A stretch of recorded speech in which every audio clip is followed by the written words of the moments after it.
ओम श्री गंगानाथाय नमः। जय श्री गुरुदेव, जय श्री दादा गुरुदेव जी। आप सभी का बहुत स्वागत है आज के इस सत्संग में। और आज का विषय बहुत गंभीर है और बहुत इन्फॉर्मेटिव भी है। और आज जो कुछ भी मैं आपको सत्संग में बताने जा रहा हूँ वो हमारा खुद का अनुभव है। और मैं एक बात आपसे कहना चाहूँगा, प्रार्थना करना चाहूँगा, आपसे विनती करना चाहूँगा कि जब आप ये सत्संग सुन रहे होंगे तो अपने जो पहले से विचार होते हैं मन में, कई बार व्यक्ति सुनने के लिए आता है और कई बार व्यक्ति सिर्फ नकारने के लिए आता है। मतलब तैयार होके नहीं आता सुनने के लिए और अपना प्री थॉट लेके आता पहले। और ऐसे समय में फिर हम जो कुछ भी सुनते हैं उसको समझ नहीं पाते हैं। तो अगर आप बिल्कुल कोई प्री थॉट नहीं रखेंगे और बिल्कुल जानकारी से, जो मैं जानकारी देना चाहता हूँ उसे आप ध्यान से सुनेंगे तो ये सत्संग आपके लिए काफ़ी लाभकारी होगा। और अगर आप आत्म जागृति के पथ पर चल रहे हैं और अगर आप कोई साधक हैं, नाम जपते हैं और भगवान से प्रेम करते हैं तो आपके लिए ये सत्संग लाभकारी होगा निश्चित रूप से। चलिए तो शुरू करते हैं। आज का जो सत्संग है, ये सत्संग का जो विषय है ये है आत्म जागृति। किसी साधक ने हमसे पूछा कुछ दिन पहले कि आत्म जागृति क्या है। तो पहली बार में तो हमें ये प्रश्न बड़ा साधारण लगा कि ये जो प्रश्न इन्होंने पूछा है आत्म जागृति क्या है, तो इनको कैसे बताएंगे आत्म जागृति क्या है। लेकिन फिर हमने देखा कि ये प्रश्न काफ़ी गंभीर है और हम जितने भी लोग साधना कर रहे हैं वो सभी क्यों साधना कर रहे हैं? आत्म जागृति के लिए ही तो कर रहे हैं। तो साधक पूछते हैं कि आत्म जागृति हो जाएगी तो हमें पता कैसे चलेगा कि हम आत्म रूप से जागृत हैं। और इसके साथ ही हमारे कुछ विचार होते हैं जब हम साधना में आते हैं। तो कई बार मुझे कुछ ऐसे लोग फ़ोन करते हैं जो बहुत साल से साधना कर रहे हैं, 40-50 साल हो गए उनको साधना करते हुए। तो उनकी उम्र 60 साल, 65, 70, 80 इस तरह से उनकी उम्र होती है। तो वो कहते हैं कि हमें जल्दी रिज़ल्ट चाहिए। हम चाहते हैं कि अब हमने बहुत कुछ देख लिया, बहुत जगह घूम लिए, अब हमारे पास समय ज़्यादा नहीं है क्योंकि हमारी जो उम्र है वो 70 साल है या फिर 80 साल है। तो हमें क्या लाभ हो सकता है जो साधना आप बताते हो आत्म जागृति की, हम तो बूढ़े हो गए हैं।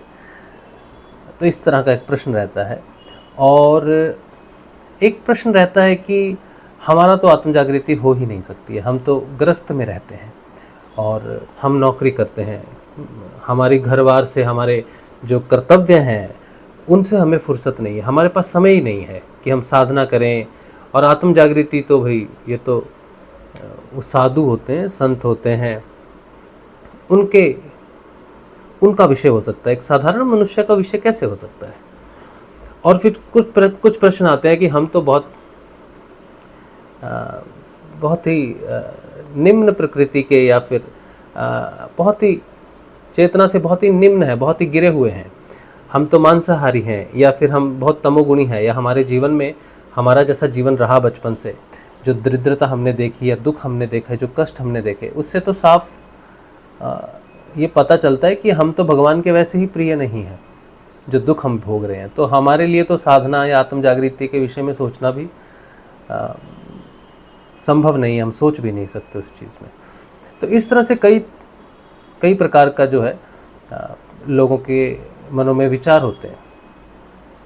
और सबसे बड़ी मुश्किल हो गई कि इंटरनेट पर ऐसे बहुत सारे लोग हैं जो ब्राह्मण हैं, जो पंडित हैं, जो ऊंची जात के हैं, और कुछ बहुत ऐसे लोग हैं जो पूरे समझते हैं कि वो वेजिटेरियन हैं, पूरे शुद्ध शाकाहारी हैं और उन्होंने भगवान पर कब्जा कर लिया है। और उन्हें ये लगता है कि जो लोग किसी मांस को खाते हैं या किसी को मार कर खा रहे हैं, इन लोग तो नरक के ये लोग नरक के भागी हैं। और आजकल जो आप देखते हो, जो संत आजकल सुनते हैं ज़्यादा, जिनकी रील्स ज़्यादा फेमस हो जाती है, और जो इंटरनेट पर जो गुरुओं के रूप में जो आपके सामने आते हैं वो सभी के सभी सात्विक संत हैं, और जो शिक्षा वो देते हैं वो सतोगुण की शिक्षा देते हैं, और बहुत लोग भारत में उनको फॉलो करते हैं और अपने जीवन को बदल रहे हैं, अपने जीवन को सतोगुणी कर रहे हैं। जो मांस खाते थे उन्होंने मांस छोड़ दिया है, और बहुत सारी चीज़ें हैं जो उनमें बदलाव हो गए सतोगुण के हिसाब से, जो एक बहुत अच्छी बात है। तो इस तरह से भारत में जो इस समय प्रचार हो रहा है भगवान का नाम जप का, ध्यान का, वो सतोगुणी प्रचार है। सतोगुण में आओ, सतोगुणी बनो, और फिर तुम भगवान को प्राप्त कर सकते हो। तो ये जो विचारधारा सारे भारत में फैल रही है, और आज भी हमें किसी ने एक बहुत ही मैसेज लिखा, बहुत ही गुस्से में मैसेज लिखा, मतलब बहुत गुस्से से, मतलब बहुत ही घृणा से मैसेज लिखा। मैसेज ये था कि तुम्हारे जो गुरु भाई हैं वो कहते हैं कि उन्हें नाद सुनाई देता है, वो मंत्र जपते हैं और वो शराब पीते हैं और वो मांसाहार करते हैं और कहते हैं कि हमें नाद सुनाई देता है। ऐसा कौन सा नाद इनको सुनाई देता है? तो ये झूठ है। इस तरह से उन्होंने मैसेज लिखा कि तुम झूठ बोल रहे हो, कि कोई मांसाहारी व्यक्ति जो है उसको नाद कैसे सुनाई दे सकता है। तो मैंने उन्हें यही लिखा कि अब आपने ये प्रश्न पूछा है तो इससे आपकी मानसिक स्थिति पता चलती है, या व्यक्ति की जानकारी पता चलती है कि भगवान के विषय में तुम क्या जानते हो, या तुम जो सुन रहे हो, जिन संतों को सुन रहे हो, उन संतों के विषय में भी तुम्हारी कोई जानकारी है नहीं। क्योंकि जब हमारे सामने कोई संत रूप में आता है या ऐसे वेश में आता है जिसे हम देखते हैं कि ये एक आध्यात्मिक व्यक्ति है, तो वो जो कुछ भी कहता है हम उसकी बात पर बिना सोचे समझे विश्वास कर लेते हैं, और ये भूल जाते हैं कि जो सत्य हम स्वयं जानते हैं, जिस सत्य की खोज हमने स्वयं की होती है, वही सत्य हमारे जीवन में काम आता है, और वही सत्य जो है हमारी आध्यात्मिक उन्नति हो या भौतिक उन्नति हो वो निर्धारित करता है। स्वयं का जाना हुआ सत्य ही सत्य है। बाकी किसी भी प्रकार का कहा हुआ, लिखा हुआ, बोला हुआ, बताया हुआ, शिक्षा में दिया हुआ, जाना हुआ, माना हुआ बाहर से सत्य सत्य नहीं है। जिस सत्य का तुमने साक्षात्कार किया है वही सत्य सत्य है, और जिसने सत्य की खोज नहीं की इस जीवन में और किसी के बताए अनुसार ही उस सत्य को सत्य मान लिया है, उसका जीवन पूरी तरह से नष्ट हो गया है, बेकार हो गया है। किसी साधु ने, किसी संत ने कह दिया कि तुम अगर मांसाहार खाओगे तो नरक में जाओगे, पकोड़ों में तले जाओगे। किसी पुस्तक में लिख दिया गया, किसी आध्यात्मिक पुस्तक में लिख दिया गया कि तुमने मांसाहार किया या तुमने इस तरह से किया तो तुम भगवान को प्रिय नहीं हो सकते, तुम साधना करने के लायक नहीं हो सकते, और तुमने मान लिया तो आपने अपने जीवन को नष्ट कर दिया है। जितने भी वेद हैं या जितनी भी आध्यात्मिक पुस्तकें हैं, आपको जानना चाहिए कि इनकी उत्पत्ति कहाँ से हुई है। वेद लिखे गए हैं तो वेद की उत्पत्ति कहाँ से हुई है। गीता अगर भगवान श्री हरि ने श्रीमुख से बोली है तो किस आधार पर बोली है। कोई भी ब्रह्म ज्ञान या फिर ब्रह्म पुस्तक है, ब्रह्मत्रयी है, ब्रह्म विद्या है, इसकी उत्पत्ति कहाँ से हुई है, इसका सोर्स क्या है। तो इसका सोर्स है मनुष्य। मनुष्य के शरीर से सारे वेद उत्पन्न हुए हैं, मनुष्य के शरीर से ही सारा ब्रह्म ज्ञान उत्पन्न हुआ है, मनुष्य के शरीर से ही भगवान श्री हरि की गीता उत्पन्न होती है। बिना मनुष्य के शरीर के कोई ज्ञान प्रकट नहीं हो सकता, बिना मनुष्य के शरीर के कोई वेद प्रकृति में आ नहीं सकता, कुछ भी नहीं हो सकता। इस पृथ्वी पर जो कुछ भी हो रहा है, धर्म के नाम पर हो रहा है, धार्मिक पुस्तकों के नाम पर हो रहा है, साधना के नाम पर हो रहा है, आराधना के नाम पर हो रहा है, पूजा पाठ के नाम पर हो रहा है, संस्कृति के नाम पर हो रहा है, या फिर परंपराओं के नाम से हो रहा है, उन्नति के नाम से हो रहा है, देशों के नाम से हो रहा है, राजनीति के नाम से हो रहा है। इन सब में जो मुख्य है वो है मनुष्य। अगर मनुष्य ही ना हो तो कुछ भी नहीं है। मनुष्य ना हो, किसी वेद का अस्तित्व होने का कोई आधार ही नहीं है। मनुष्य नहीं है और वेद है, ऐसा हो नहीं सकता है। कोई आध्यात्मिक पुस्तक है, कोई आध्यात्मिक ज्ञान है, भगवान की गीता है, मनुष्य ही नहीं है तो इनके अस्तित्व का कोई महत्व ही नहीं है। सबसे पहले जो महत्व है वो मनुष्य का है, मनुष्य के शरीर का है। जब पहला मनुष्य इस शरीर में आया, इस धरती पर पहला मनुष्य जो इस शरीर में हुआ, उसको जितना अधिकार था आत्म जागृति का, उतना ही अंतिम मनुष्य को होगा। उस पहले मनुष्य का अधिकार आखिरी मनुष्य से कम नहीं हो सकता है। आखिरी मनुष्य जब इस धरती पर होगा, जिसका रूपांतरण होगा, उसके पास बहुत सारी टेक्नोलॉजी होगी, उसके पास लाइट है, उसके पास कंप्यूटर है, उसके पास इंटरनेट है, उसके पास पुस्तकें हैं, उसके पास वेद हैं, उसके पास बहुत सारी ऐसी चीज़ें हैं जो उसको बताती हैं बोलना कैसे है, चलना कैसे है, नमस्कार कैसे करना है, पढ़ना कैसे है, सब कुछ वो सीख चुका है। लेकिन जो पहला मनुष्य है इस धरती पर, उसे तो कुछ भी नहीं आता, उसे तो किसी चीज़ का ज्ञान ही नहीं है, उसे तो अपने शरीर के अलावा और कोई चीज़ मिली ही नहीं है। बाकी सारी चीज़ें तो समय के साथ प्रकट हुई हैं। लेकिन मनुष्य ने जब सबसे पहला मनुष्य बनाया होगा, भगवान ने, जब परमात्मा ने मनुष्य के शरीर की सबसे पहले रचना की होगी, तो उसने कैसी रचना की होगी? वैसी ही की होगी जैसी तुम्हारी और मेरे शरीर की रचना की है। उसका भी भौतिक शरीर है, उसकी भी सांसें चल रही हैं, उसके भी 6 चक्र हैं, उसका भी आज्ञा चक्र है, मूलाधार चक्र है, ये सारे चक्र हैं उसके। प्राणमय कोश है उसके पास भी मन है, उसके पास मनोमय कोश है, उसके पास भी बुद्धि है। हाँ, शिक्षा से उसने अभी बुद्धि को तीक्ष्ण नहीं किया है, लेकिन उसके पास बुद्धि है, सोचने समझने की शक्ति है।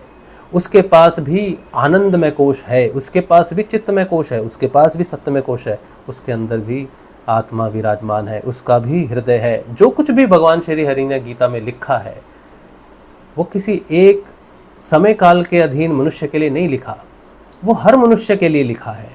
अगर वो आज के मनुष्य के लिए है, तो वो आज से जो सबसे पहले मनुष्य हुआ उसके लिए भी है, और जो अंतिम मनुष्य होगा उसके लिए भी होगा। पहले मनुष्य के पास क्या शिक्षा है? उसको कहाँ पता है कि क्या खाना है? उसको कहाँ पता है कि मांसाहार करने से क्या होता है? उसको कैसे पता है कि हमें शाकाहारी भोजन करना चाहिए? और आप विदेश में जाओ, अमेरिका में जाओ, लंदन जाओ, फ्रांस जाओ, ऐसे ठंडे शहरों में जाओ, उनसे पूछो, उनको देखो, वो आपसे अलग नहीं है, वो भी इस धरती पर ही पैदा हुए हैं, उनमें भी प्रेम है, उनमें भी दया है, उनमें भी भगवान के प्रति सहानुभूति, लोगों के प्रति सहानुभूति, भगवान के प्रति प्रेम है, वो भी हमारे जैसे ही हैं, सिर्फ उनका खाना अलग है। सिर्फ खाने की वजह से वो हमसे कम नहीं हो सकते। भगवान भोजन के आधार पर लोगों को विभाजित नहीं कर सकते। भगवान पहले मनुष्य को जितना अधिकार देते हैं, उतना ही मुझे भी देते हैं, उतना ही अंतिम मनुष्य को भी देते हैं, उतना ही अधिकार सबको देते हैं। अब ये तो बात मैंने आपको बताई कि आपको क्या सोचना चाहिए। अगर कोई भी निर्णय आप ले रहे हो, पहले आपके विचार का शुद्ध होना ज़रूरी है। आपके विचारों में किसी भी प्रकार का भेद नहीं होना चाहिए। तो आप पहले मनुष्य को लेके ही, अगर कोई जानकारी आप आध्यात्मिक पथ पर चाहते हो, तो आपको पहले मनुष्य को ही अपने रेफरेंस के रूप में लेना पड़ेगा। आज के मनुष्य को, आज की शिक्षाओं को, आज की जो कुछ भी हम सीख चुके हैं, उसके आधार पर आप अध्यात्म को नहीं समझ सकते हैं। आपको हमेशा पहले मनुष्य को ही लेना पड़ेगा, रेफरेंस उसी की लेनी पड़ेगी। वो उसका भी मोक्ष हो सकता है, उसको भी भगवत प्राप्ति हो सकती है। ठीक, तो पहला मनुष्य, उसके पास कुछ भी नहीं है, कपड़े भी नहीं है, बोलने का ढंग भी नहीं है, कुछ भी नहीं है उसके पास, किसी प्रकार का कोई सदाचार भी नहीं है, किसी प्रकार का कोई सतोगुण भी नहीं है। फिर भी क्या वो आत्म रूप से चेतन हो सकता है? ये आज का जो सत्संग है कि आत्म जागृति आखिर है क्या? क्या सतोगुणी होना, भगवान का प्रिय होना, भगवान की भक्ति करना, नाम जप करना, भगवान के रस में रसना। वृंदावन में लोग जाते हैं, भगवान के रस में रंग जाते हैं। लोग सत्संग सुनते हैं, भगवान के भजन कीर्तन में आनंद उठाते हैं। क्या ये आत्म जागृति है? क्या इससे आत्म जागृति हो सकती है? क्या इससे आत्म जागृति संबंधित है? क्या हर मनुष्य के लिए भजन कीर्तन भक्ति ये ज़्यादा महत्वपूर्ण है या आत्म जागृति ज़्यादा महत्वपूर्ण है? किस विषय पर मनुष्य को ज़्यादा केंद्रित करना चाहिए? ऐसा नहीं है कि कोई विषय कम है, भक्ति नहीं करनी चाहिए, नाम जप नहीं करना चाहिए या कीर्तन नहीं करना चाहिए, लेकिन महत्वपूर्ण क्या है? मनुष्य के जीवन का लक्ष्य क्या है? भक्ति क्यों कर रहे हो? कीर्तन क्यों कर रहे हो? शाकाहारी हो तो क्यों हो? किस चीज की प्राप्ति करनी है आपको? तो सबसे पहले आपको जानना यह है कि आत्म जागृति क्या है, और आत्म जागृति होने के बाद ऐसा क्या होता है, आत्म जागृति अगर किसी मनुष्य की हुई, उसके बाद ऐसा क्या होता है जो सारे मनुष्यों को एक स्तर पर ला देता है। जब तक आत्म जागृति नहीं होती तब तक सारे मनुष्य अलग अलग भेद पर रहते हैं। किसी को हम कह सकते हैं वो पाषाण युग का है, किसी को हम कह सकते हैं वो नवीन युग का है, किसी को हम कह सकते हैं कि वो आज के युग का है, किसी को हम कह सकते हैं शाकाहारी है, मांसाहारी है, या फिर कोई व्यक्ति कह सकते हैं ऊंची जात का है, नीची जात का है, ब्राह्मण है, या फिर राजपूत है, मुस्लिम है, ईसाई है। सारे भेद आत्म जागृति से पहले के हैं।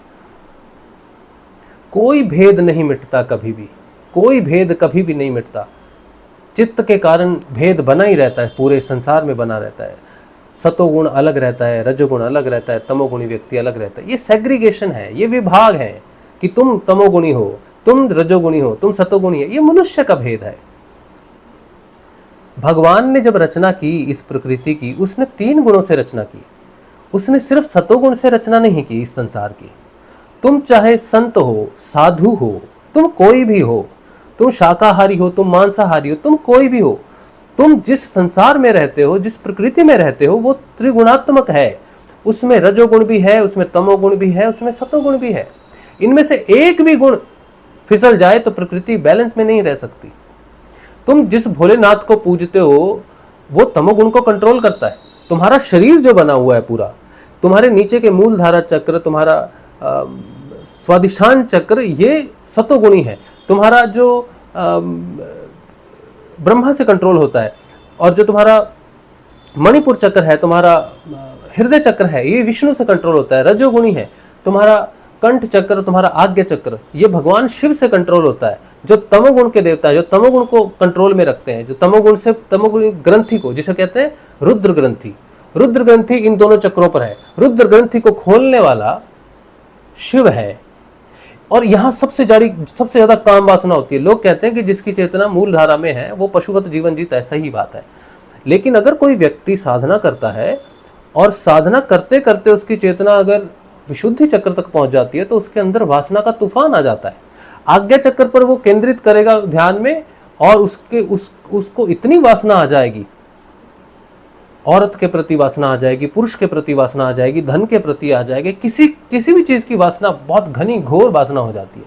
रुद्र ग्रंथि सबसे ऊपर रहती है, सबसे डिफिकल्ट रहती है। और भगवान शिव, जिस शिवलिंग पर आप जल चढ़ाते हो, शिवलिंग पर जल चढ़ाते ही क्यों है? क्योंकि शिवलिंग हीट ऊर्जा है। शिवलिंग हीट, जो हमारे अंदर जो रुद्र ग्रंथि जिसे कहते हैं, वो हमारे अंदर की गर्माहट को कंट्रोल करती है। गर्माहट क्या है? वासना, क्रोध, ईर्षा, लालच, लोभ, गुस्सा, ये क्या है? हीट है। कहते हैं ना, वो heat of the moment, he does that, he did that. उसने क्रोध में आके ये कर दिया, उसने गुस्से में आके कर दिया। इतना गर्म क्यों रहता है तू? बोलते ना, कोई गुस्से में रहता है व्यक्ति, इतना गर्म क्यों रहता है? चाहे कोई व्यक्ति वासना में हो, ईर्षा में हो, क्रोध में हो, लोभ में हो, लालच में, उसको क्या बोलते हैं? भाई इतनी गर्मी किस बात की है? ये जो गर्मी है ये रुद्र ग्रंथि की है, ये कंठ चक्र और ये आज्ञा चक्र की है। कोई साधक जब ध्यान करता है ना, ज्यादा देर ध्यान करता है, शरीर में गर्मी बढ़ जाती है उसकी, रुद्र ग्रंथि एक्टिवेट हो जाती है उसकी। हमारी चेतना जब ऊपर पड़ती है तो वासना का प्रभाव ज्यादा होता है। हम सोचते हैं कि सतोगुण ऊपर है, तमोगुण नीचे, शरीर में उल्टा है, आध्यात्मिक यात्रा में उल्टा होता है। सबसे पहले जब कोई व्यक्ति साधना में आता है उसको सतोगुणी विचार आते हैं, सतोगुणी चीजें होती है। सबसे पहले सतोगुणी परिवर्तन, उसको ऐसा लगता है कि हाँ मैं अच्छा हो रहा हूँ, मेरे मन में दया आ रही है, मैं किसी को दुख ना पहुंचाऊं, मैं किसी को ये ना पहुंचाऊं। ये तो नीचे के चक्कर हैं दोनों। फिर उसमें काम करने की क्षमता होती है, प्रचार करना है, ये करना है, वो करना है, दुनिया को सही करना है, मैंने अपना प्रचार करना है। फिर रजोगुण आता है उसका, और फिर प्रकट होता है उसके अंदर की वासना, उसके अंदर का क्रोध, उसके अंदर की ईर्ष्या। वहां से निकल जाए तब जाके सच्ची शांति उसे मिलती है। अच्छा, ये तो मैं क्या बोल रहा था, आत्म जागृति की मैं बात कर रहा था, शायद मैं सब्जेक्ट से थोड़ा अलग चला गया हूँ। तो मैं कह रहा था कि आत्म जागृति से पहले भिन्नताएं रहती हैं। ठीक है, हर मनुष्य के अंदर में, कोई भी मनुष्य हो, कोई भी संत हो, कोई भी साधु हो, उसके अंदर तीनों गुण होते हैं। कोई व्यक्ति, कोई संत, कोई महात्मा, कोई भी इंसान, कितना भी वो हिमालय पर बैठा है, कंदराओं में बैठा है, सालों से बैठा है, हजारों साल से बैठा है, ये बात आप लिख के रख लो। अगर आत्म जागृति नहीं हुई है, अगर किसी व्यक्ति की आत्म चेतना नहीं हुई है, तो उसमें तमोगुण है, उसमें रजोगुण है, उसमें सतोगुण है। कोई व्यक्ति अपने तमोगुण पर विजय नहीं प्राप्त कर सकता। वो सतोगुणी जीवन व्यतीत कर सकता है व्यावहारिक रूप से, सतोगुणी संत कहला सकता है। हठ योग से उसने रोक ली सारी चीजें, तमोगुण को रोक लिया, रजोगुण को रोक लिया, सतोगुण में व्यवहार कर रहा है, अच्छी अच्छी शिक्षा दे रहा है, हो सकता है सतोगुणी जीवन जी रहा है, शाकाहारी है, सब कुछ है, बहुत बढ़िया, वाह क्या बात है, सात्विक जीवन, सात्विक संत, सात्विक शिक्षाएं दे रहा है। लेकिन अगर आत्म जागृति नहीं है तो वो कभी भी गुणातीत नहीं हो सकता। कोई एक गुण किसी के अंदर ज्यादा प्रभावी हो सकता है, किसी के अंदर सतोगुण ज्यादा प्रभावी हो सकता है उसके कार्य करने के ढंग से या उसके कर्म प्रारब्ध के अनुसार। किसी के अंदर रजोगुणी प्रभावित हो सकता है, वो काम ही करता जाएगा, काम ही करता जाएगा, भागता ही जाएगा, भागता ही जाएगा, करता ही जाएगा, रुकेगा नहीं। अगर रुक जाएगा, 5 दिन आराम कर लेगा तो बीमार हो जाएगा। जिसके अंदर रजोगुण होता है वो बैठ नहीं सकता, वो बीमार हो जाएगा बैठने से। वो काम करेगा तो ठीक रहेगा क्योंकि उसका रजोगुण है। किसी के अंदर तमोगुण होगा तो आलस से भरा रहेगा, वासना से भरा रहेगा। तो हर किसी का गुण होता है जो उसको अलग करता है, जो उसको चलाता है। लेकिन आत्म जागृति, जिसकी आज हम बात करें कि आत्म जागृति क्या है। आत्म जागृति का अर्थ ये होता है कि हम जिन गुणों में हैं, तमोगुण, रजोगुण, सतोगुण में अपना अपना जीवन व्यतीत कर रहे हैं, अलग अलग प्रकार से जीवन जी रहे हैं, एक अंश हमारे हृदय में है। भगवान श्री हरि गीता में कहते हैं ना, मैं हृदय में निवास करता हूँ, बहुत भूत प्राणियों के हृदय में निवास करता हूँ। जो मेरे हृदय में निवास कर रहा है, जिसे मैं कृष्ण कहता हूँ, तुम कुछ भी कह लो, जिसे मैं कृष्ण कहता हूँ, वो ना तो सतोगुणी है, ना वो रजोगुणी है, ना ही वो तमोगुणी है। वो गुणातीत है, लेकिन वो हृदय में सुषुप्त है। तो जो ये रजोगुण, तमोगुण, सतोगुण है, हम क्यों है तीनों गुणों में? क्योंकि हमारा शरीर बना हुआ है, प्रकृति बनी हुई है, प्रकृति के अंदर शरीर बना है, ये तीनों गुणों से बना है। ये जो शरीर है ना, ये रजोगुण, तमोगुण, सतोगुण से बना हुआ है। जो प्राण है वो भी रजोगुण, तमोगुण, सतोगुण से बना है। इस तरह से सब पर प्रभावित है। कैसे प्रभावित होता है? शरीर पर प्रभाव होता है तो हम शरीर की जीवा से रस लेते हैं, बहुत अच्छा लगता है हमको। और प्राण में हम किस भाव से किसी के प्रति हिंसा रखते हैं, क्रोध रखते हैं, लोभ रखते हैं, लालच रखते हैं, तो प्राण पर भी तीनों गुणों का प्रभाव रहता है। मन की इच्छाएं भी गलत, सही, अच्छी, बुरी होती है तो उस पर भी तीनों गुणों का प्रभाव रहता है। बुद्धि भी सही और गलत का निर्णय शिक्षा के हिसाब से लेती है, भेद करती है, उस पर भी गुणों का आधार रहता है। ये 4 ऐसे स्तर होते हैं जो भौतिक चेतना को दर्शाते हैं मनुष्य के। इन पर प्रभाव रहता है तीनों प्रकृति का। और जब व्यक्ति आत्म रूप से चेतन होता है, जब व्यक्ति के हृदय के अंदर भगवान श्री कृष्ण चेतन होते हैं। आत्म जागृति क्या है? भगवान श्री कृष्ण का तुम्हारे हृदय में प्रकट हो जाना है, जन्म ले लेना है।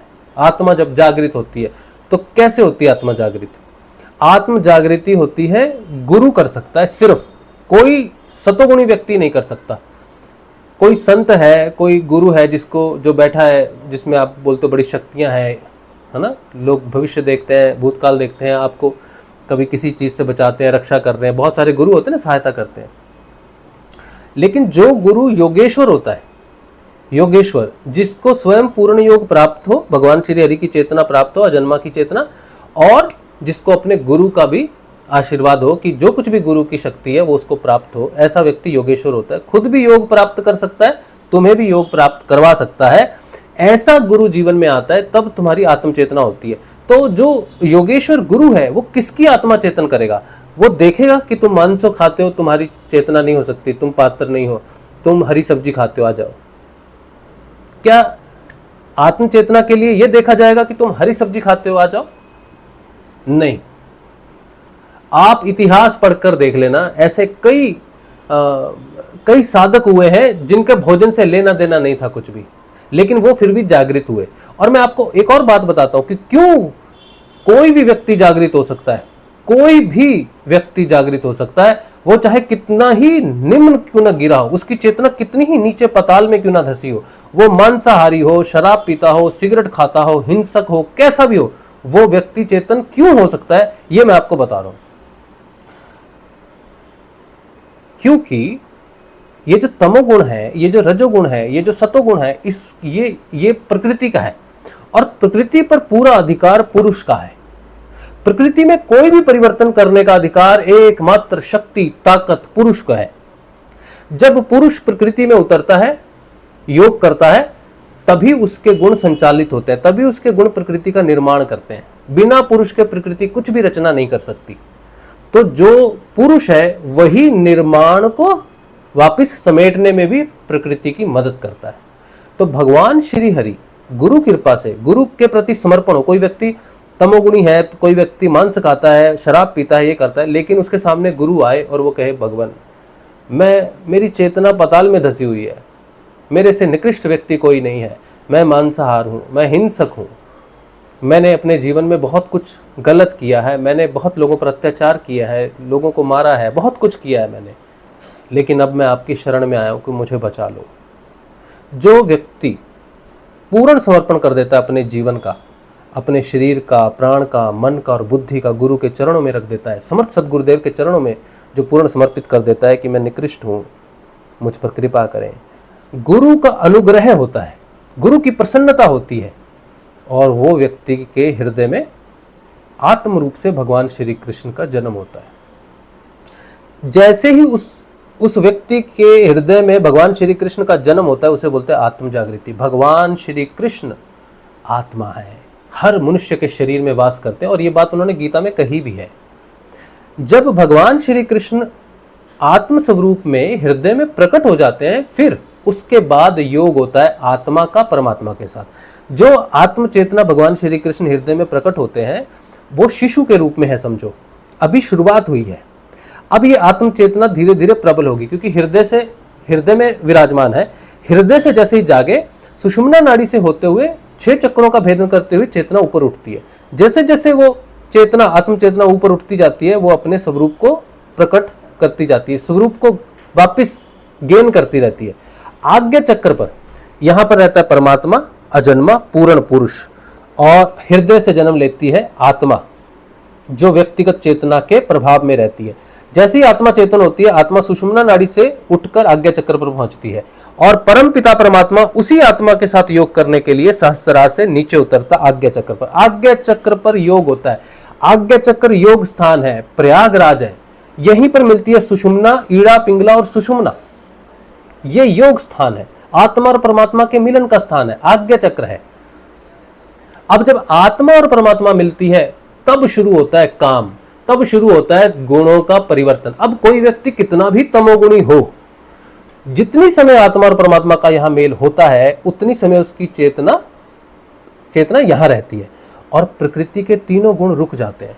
तीनों गुण वृत्ति बोलते हैं इसको। तमोगुण एक वृत्त है, चलता ही रहता है। रजोगुण भी एक वृत्त है, चलता रहता है। तमोगुण भी, तीनों सतोगुण, रजोगुण, तमोगुण तीनों वृत्त है, चलते रहते हैं। लेकिन जब यहां आत्मा और परमात्मा का योग हो रहा होता है तब ये तीनों वृत्त रुके होते हैं। और जब ये तीनों वृत्त रुके होते हैं तो जो तमोगुणी व्यक्ति जागृत हुआ है, भगवान के साथ आत्म परमात्मा का मेल हो रहा है, उसका तमोगुण रजोगुण में परिवर्तित होना शुरू होता है। यहां से गुणात्मक परिवर्तन शुरू होता है। बिना आत्म जागृति के गुणों का परिवर्तन संभव नहीं है। केवल भगवान, आत्मा और परमात्मा के योग के समय प्रकृति रुक जाती है, समय रुक जाता है उस व्यक्ति के लिए, काल रुक जाता है, काल अतीत हो जाता है। तब प्रकृति में उस व्यक्ति की तमोगुणी वृत्ति रजोगुण में बदलती है। यह प्रोसेस चलता है। पहली बार ध्यान लगा, दूसरी बार लगा, तीसरी बार लगा, 10वीं बार लगा, 100वीं बार लगा, 10 ऐसे लगता है 500 बार लगा। इस तरह से जैसे जैसे ध्यान लगता है, जैसे जैसे उसमें परिवर्तन होता है, तमोगुण बदलता है, धीरे धीरे धीरे बदलता है, रजोगुण में आ जाता है, रजोगुण विशेष हो जाता है, फिर रजोगुण बदलता बदलता बदलता सतोगुण विशेष हो जाता है, फिर सतोगुण बदलता बदलता बदलता वो सतोगुण से भी परे चला जाता है, त्रिगुणा अतीत हो जाता है। तो ये जो गुणों का परिवर्तन है, तुम किसी व्यक्ति को गाली दोगे, तू तमोगुणी है, तो उससे पहले तुम ये सोच लेना क्या तुम्हारा ध्यान लगा है, क्या तुम्हारी आत्मा चेतन है। अगर तुम्हारा ध्यान नहीं लगा है, तुम योग में तुमने प्रवेश नहीं किया है, तुम आत्मचेतन नहीं हो, तो तुम्हारे अंदर भी तमोगुण है। बस समय का फर्क है बेटा। इस समय तुम किसी एक गुण विशेष के किसी परिवार में तुम पैदा हो गए, तुम्हें शिक्षा ऐसी मिल गई कि तुम्हारा सतोगुणी जीवन चल रहा है। लेकिन मत भूलो कि जिस दिन मृत्यु होगी और अगला जन्म तुम्हें कहां मिलेगा तुम्हें नहीं पता, क्योंकि तुम वृत्तियों को दबा सकते हो हठ से। जैसी मृत्यु होती है, अगला जन्म होता है, वही वृत्तियां वापिस पलट के प्रभावित हो सकती है। अगले जन्म में, आज तुम ब्राह्मण के परिवार में जन्म लिए हो, अगला जन्म तुम्हारा किसी कसाई के घर में हो सकता है, जहां पैदा होते ही तुम देखोगे तुम्हारे घर में बकरे काटे जा रहे हैं, और तुम्हें वही मिलेगा। तुम्हें कुछ भी याद नहीं है तुम पीछे कब कहां थे, कौन से सतोगुणी, कौन सा शाकाहारी थे तुम। अब तुम ही जाके अपने पिताजी के साथ बकरे काटोगे। ये प्रकृति है, ये गुणात्मक प्रकृति है, इसमें अभिमान अच्छा नहीं। एकमात्र ईश्वर के योग से, भगवान श्री हरि के हृदय में प्रकट होने के बाद, आत्मा परमात्मा के योग के बाद ये तमोगुण रजोगुण में बदलता है, हमेशा के लिए बदलता है। ये परमानेंट परिवर्तन है। भगवान श्री हरि कहते हैं गीता में कि जिसे मेरा एक क्षण का भी योग प्राप्त हो जाए, वो फिर जन्म मरण के चक्कर में नहीं आता। ये वही योग है, ये वही आत्म जागृति वाला योग है। मांसाहारी व्यक्ति, शराब पीने वाला व्यक्ति, हिंसक व्यक्ति, मारने वाला व्यक्ति भी पैदा हो सकता है। आप इतिहास पढ़ो, श्री वाल्मीकि जी का इतिहास पढ़ो, उंगली माल का इतिहास पढ़ो। ब्रह्म ज्ञानी हुए वो, कैसे हो गए? कैसे हो गए? लोगों की उंगलियां काटते थे, लोगों को मारते थे, धन के लिए लूट लेते थे, ऐसा मैंने सुना। आप पढ़ो, ऐसा आपको बहुत जगह पर मिलेगा जहां पर कोई व्यक्ति बहुत ही निकृष्ट जीवन जी रहा है, लेकिन अचानक उसके हृदय में सदगुरु का प्रवेश होता है। नारद जी का प्रवेश हो गया वाल्मीकि जी के जीवन में। नारद जी गुरु बन के आए, बोले बेटा राम जपो। उनने इतने पाप किए, इतने अशुद्ध हो चुके थे, तमोगुण से इतने प्रभावित थे कि जब गुरु ने कहा राम जपो, तो उनके मुंह से राम नहीं निकला, बोले मरा। राम नहीं निकला, मरा। लेकिन गुरु आज्ञा कि जपना है बेटा तेरे को, उन्होंने प्रयास किया, गुरु की आज्ञा का पालन किया, तो मरा। राम राम राम राम। कब मरा, राम हो गया, उनकी चेतना कैसे परिवर्तित होगी? गुरु आया जीवन में। गुरु नहीं आता तो बदलाव नहीं होता। इसीलिए गुरु सर्वश्रेष्ठ है। एकमात्र गुरु ही है जो आत्म जागृति दे सकता है। एकमात्र गुरु ही है जो मांसाहारी से बचा सकता है, जो किसी भी प्रकार की हिंसा से बचा सकता है, शराब से बचा सकता है। लेकिन तुम आज ही गुरु की शरण में गए, आज ही तुम्हें नाद सुना, आज ही तुम्हारा है जब लगा, आज ही तुम्हारी आत्म जागृति हुई और आज ही तुम परिवर्तित हो गए, ऐसा सोचना और ऐसा एक्सपेक्ट करना बेवकूफी है। क्योंकि यात्रा है। आत्म जागृत होना और पूर्ण रूप से अपनी आत्मा में स्थित होना, ये एक लंबी यात्रा है। धीरे धीरे समाज का साक्षात्कार होता है, धीरे धीरे हमारे शरीर के जो ग्लैंड्स हैं उनमें परिवर्तन होता है। धीरे धीरे जब तमोगुण अपने आप को छोड़ता है और रजोगुण अपनी जगह पर आता है, तो जो शरीर में जो रस स्त्रावित होते हैं वो बदलते हैं। बुद्धि में प्रकाश होता है, मन में प्रकाश होता है, प्राणों में प्रकाश होता है, शरीर बदलने लगता है, बीमारियां दूर होने लग जाती हैं। तमोगुण दूर होता है तो तमोगुणी बीमारियां, तमोगुणी इच्छाएं, तमोगुणी रस जो स्त्रावित हो रहा था, जो अच्छा लग रहा था, वो नहीं लगेगा।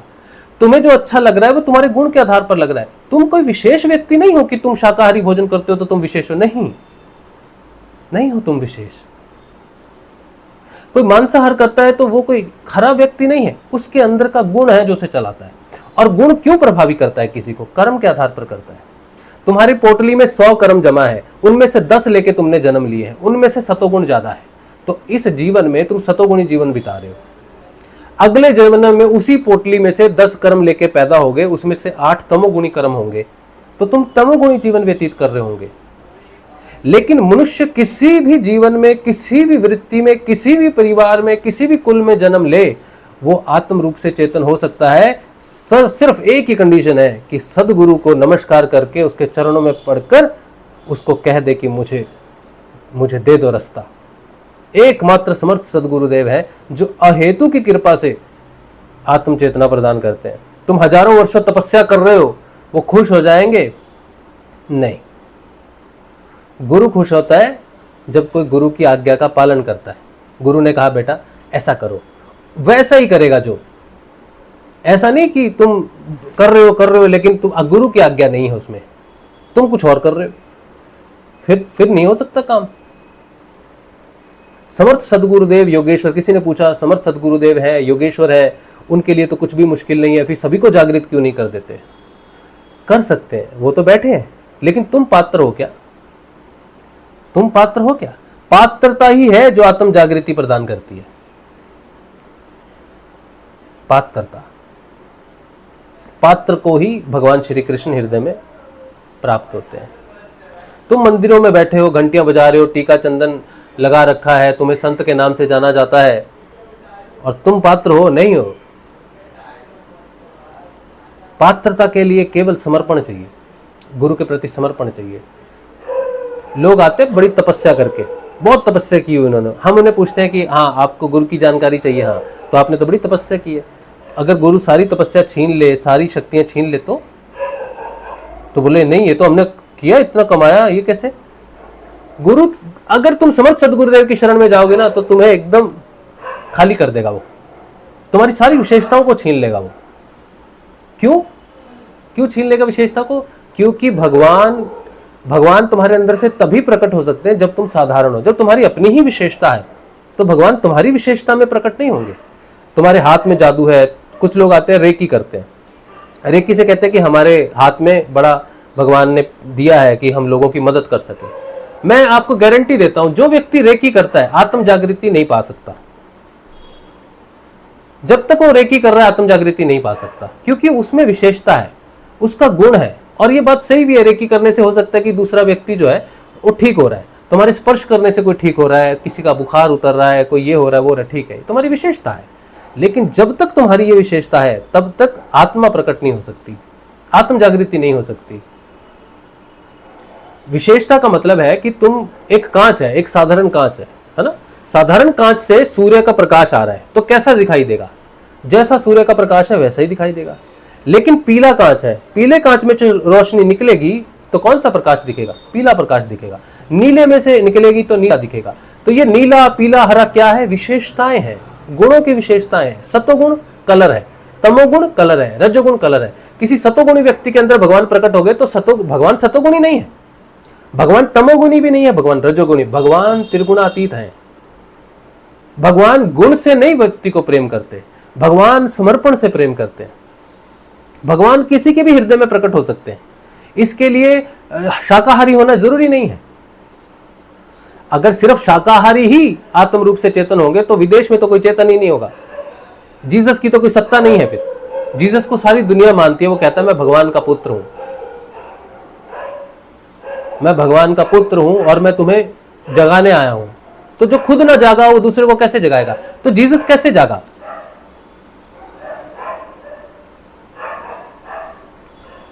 तो जो ये सोचते हैं कि आत्म जागृति केवल सतोगुण की गुलाम है, तो तुम गलत सोच रहे हो।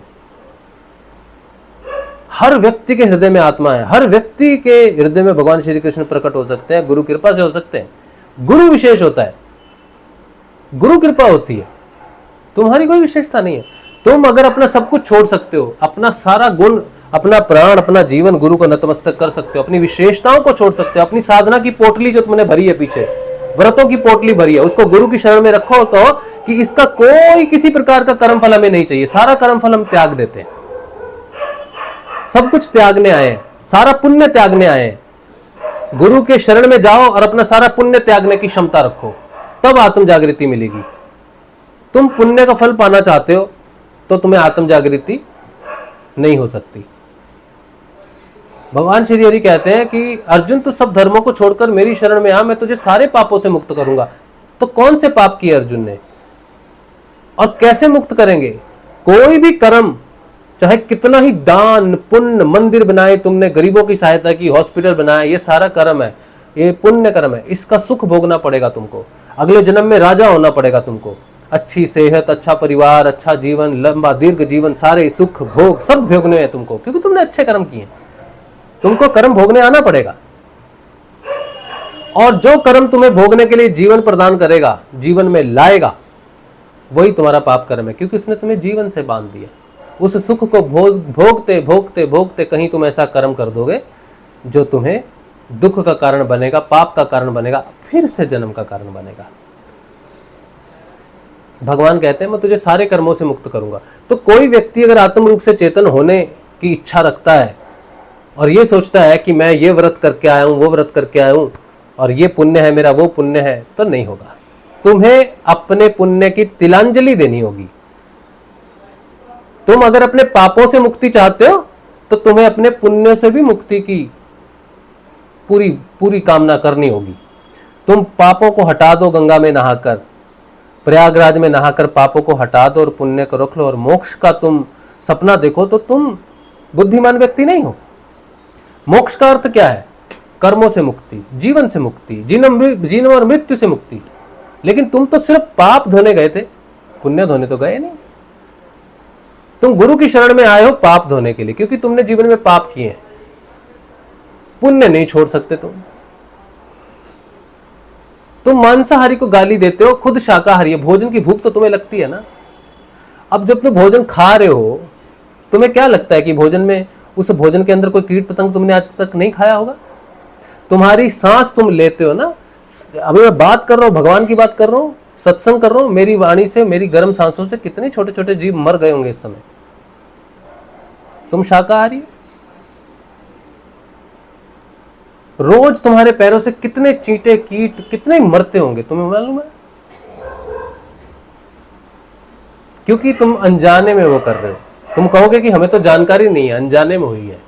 तो तुम्हें इस बात की भी जानकारी नहीं है कि आत्म जागृति शाकाहारियों के लिए नहीं है, सतोगुणियों के लिए नहीं है।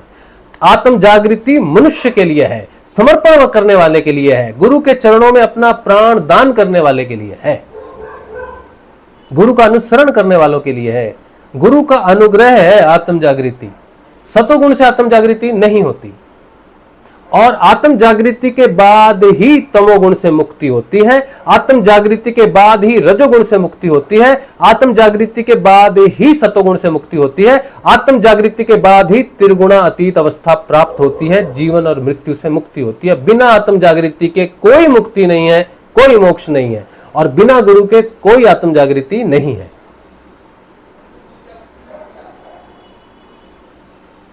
और ये मेरा खुद का अनुभव है।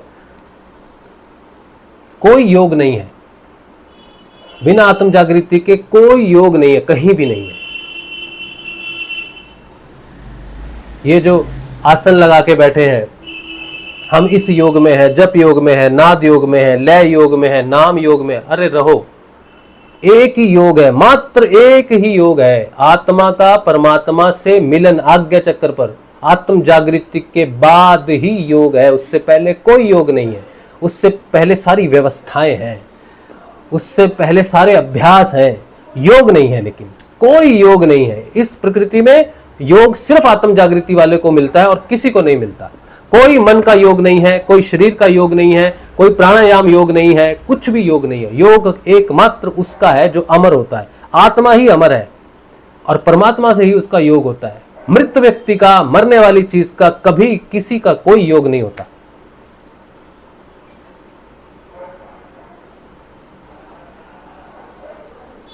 यही सत्य है। इसको तुम आज मानो या ना मानो, ये तुम्हारा भाग्य। ठीक है, ये बात है। चलो, उम्मीद है कि आज जो सत्संग हमने आपको किया है, ये हम खुद बता रहे हैं आपको, ये हमारा अनुभव है। हम बड़े साधारण व्यक्ति, ठीक है, जीवन में, लेकिन गुरु आ गए जीवन में। और हम कभी भी आध्यात्मिक पथ पर चलने नहीं चाहते थे। हमें पता भी नहीं है भाई क्या है। हम तो ये सोचते थे हमारा मार्ग थोड़ी है, हमें तो पैसे कमाने हैं, परिवार पालना है, घर बनाना है, नौकरी करनी है, सेहत अच्छी रखनी है, लंबा जीना है, भोग भोगना है बच्चों की शादी करनी है। हमें क्या पता था कि भगवान अपनी ही घंटी बजा रहे हैं, गुरु तैयारी कर रहा है, जीवन देख रहा है, परीक्षाएं ले रहा है, हमारे अंदर की संभावनाओं को देख रहा है कि जीवन में संभावना है इसकी कि नहीं। संभावना होगी तो आ गया, संभावना थी, जीवन में आ गया और जबरदस्ती हमको पकड़ के चेतन कर दिया। जबरदस्ती, हमने नहीं कहा उसको चेतन करने के लिए, जबरदस्ती किया। क्योंकि आप मांगो, समझ हो तो मांगे कि क्या मांग रहे हैं। हमको तो कोई व्यक्ति सुषुप्त है, जीवन में सुषुप्त है, उसे मालूम ही नहीं है भाई आत्म जागृति होती क्या है। वो तो जगाने के बाद पता चला कि जाग गए, योग होने के बाद पता चला कि योग हो रहा है, उससे पहले थोड़ी पता है। वो तो जबरदस्ती किया। भगवान श्री कृष्ण ने, अजन्मा पुरुष जिसे कहते हैं, उसने जबरदस्ती की। गुरु भगवान ने जबरदस्ती की है, हमारी इच्छा से नहीं किया। जब तक हमारी इच्छा थी कि हमें दे दो, हमें क्या होता है, योग करवा दो, ये करवा दो, बीमारी ठीक दो, कुछ नहीं दिया। जब हमने कहा कि कुछ नहीं चाहिए तुमसे, बस हमें ले जाओ, अपनी शरण में ले जाओ, हमारे जीवन पर अपना पूर्ण अधिकार कर लो, फिर देखा जाएगा परिवार, फिर देखा जाएगा सब कुछ। अब आप हमारे जीवन को अपने अधीन कर लो। तब जाके यहां तक भी वो खुद लाया कि हम ऐसी बात कहें। हमने अपनी इच्छा से कहा कि अपने अधीन कर लो, नहीं, उसने हमारे जीवन की सारे रास्ते बंद कर दिए, सारे रास्ते बंद कर दिए, सारे। और उसने एक दिन में बंद किए ऐसे नहीं, उसने लगातार कई वर्षों तक उसने धीरे धीरे करके एक एक रास्ता बंद किया। पहले ऐसे परिवार में जन्म दिया जहां भगवान का ही नाम मिले और कुछ ना मिले बस।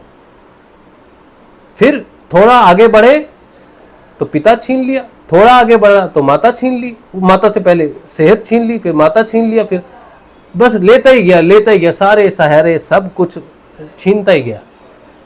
जब इतना खत्म हो गया कि अब तो चल भी नहीं सकते, अब बचा खुचा जो शरीर है, बिल्कुल मरा खपा शरीर पड़ा है, तब जाके हमने कहा अब तो ये खप गया, अब तो ना तो इसमें शक्ति है, ना ताकत है, ना चलना, ना विद्या, न सम्मान है, न मान है, न कुछ है, कुछ भी तो नहीं है हमारे पास जो हम तुझे दे सके।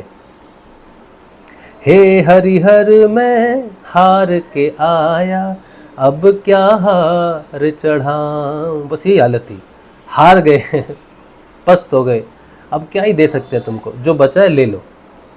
तब जो बचा था वो था समर्पण।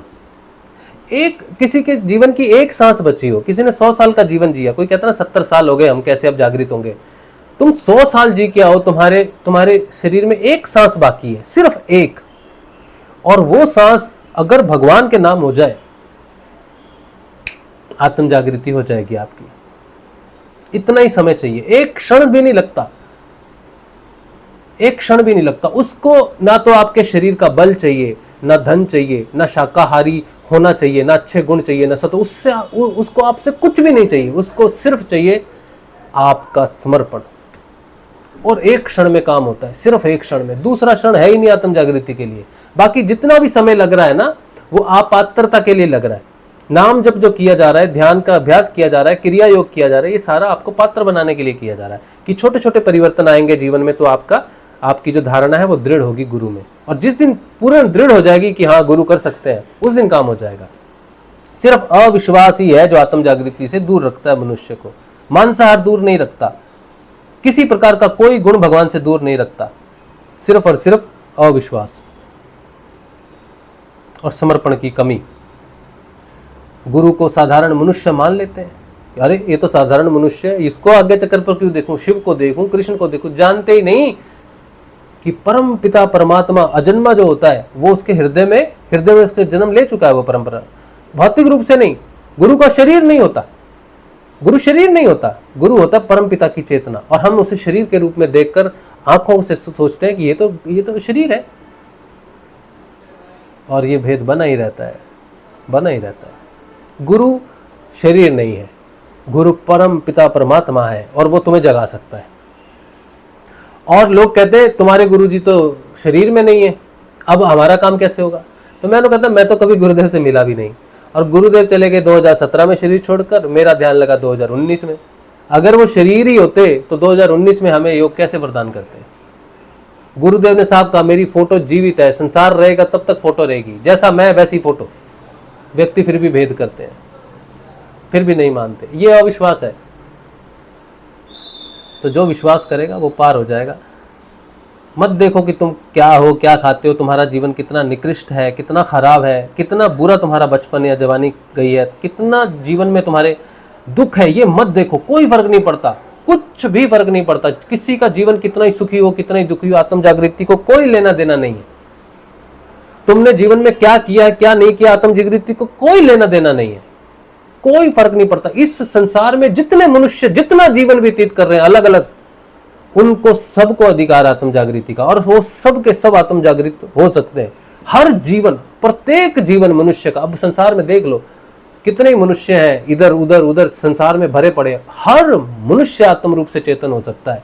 कोई रुकावट नहीं है, कोई दोष नहीं है, कोई बंधन नहीं है, बस एक ही है, सदगुरु की कृपा हो जाए, समर्थ सदगुरुदेव आ जाए, उसकी अहेतु की कृपा हो जाए, किसी को भी जगा सकता है, किसी को भी जगा सकता है।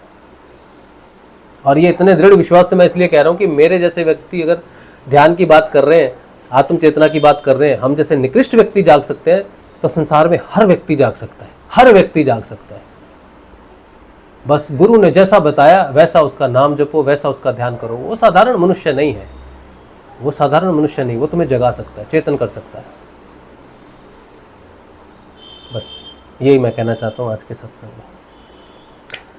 चलिए, तो ये तो रहा, उम्मीद है कि ये सत्संग आपको साधना में बने रहने में मदद करेगा। अब आ जाते हैं प्रश्न उत्तरों पर।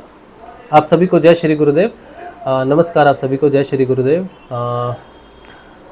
दिनेश लोहार कह रहे हैं गुरुदेव का नाम जब करते समय गुरुदेव के प्रति गंदे विचार आते हैं, गुरुदेव नाराज या गुस्सा तो नहीं करेंगे? नहीं, सभी को ऐसा होता है, मन जो होता है वो गुरुदेव के प्रति लगने नहीं देता है। हमारा जो गुण होता है, जैसे जो भी गुण होता है उसके कारण गुरुदेव के प्रति ऐसे विचार आते हैं, अविश्वास आते हैं, लेकिन लगे रहना चाहिए, नाम जपते रहना चाहिए। गुरुदेव ने कहा किसी विचार का कोई चिंता मत करो, वो तुम्हारा युद्ध हो रहा है उस समय, समझे आप? नाम जप रहे हो ना तो युद्ध हो रहा है, तो वो जो कर्मों का प्रभाव है जो तुम्हें ऊपर नहीं उठने देगा वो तुम पर प्रभाव करेगा, तुम्हें गंदे विचारों में लेके जाएगा, गंदी सोच में लेके जाएगा, गुरुदेव के प्रति गंदे विचार विचारेंगे। चिंता मत करो, वो तुम्हारे विचार नहीं है, वो मन है, तुम आत्मा हो, ठीक है? इसलिए बढ़ते चलो, बढ़ते चलो। वंदना जी कह रहे हैं जय गुरुदेव, अति सुंदर, धन्यवाद। और हम जो कुछ भी बोलते हैं ना, लोग हमें सोचते हैं कि हम गुरु हैं। हम हाथ जोड़कर विनती, नमस्कार, सर झुका के चरणों में बढ़कर बोल रहे हैं आपको कि हम गुरु नहीं हैं, गुरु नहीं हैं, गुरु नहीं हैं। हम साधारण शिष्य हैं, साधारण से भी साधारण शिष्य हैं, और भी साधारण होना है, बिल्कुल खाली होना है, बिल्कुल ट्रांसपेरेंट होना है, कोई विशेषता नहीं है। ये जो हम बोल रहे हैं ना, ये कोई बहुत बड़ा ज्ञान नहीं है, ये कोई बहुत बड़ी कोई उपलब्धि नहीं है, ये हमको गुरु नहीं बनाता। सिंपल साधारण चीज है। तुम्हारे जीवन में कुछ अनुभव हुआ, तुम उसे बोल रहे हो, इससे तुम कोई महान व्यक्ति कैसे हो सकते हो? सिंपल व्यक्ति है, उसके जीवन में परिवर्तन हो रहा है, ध्यान लग रहा है, वो बता रहा है कि ध्यान लग रहा है, इससे वो गुरु कैसे हो गया? गुरु तो वो होता है जो तुम्हें योग प्रदान कर सके, तुम्हें आत्म चेतना प्रदान कर सके, वो सामर्थ्य गुरु है।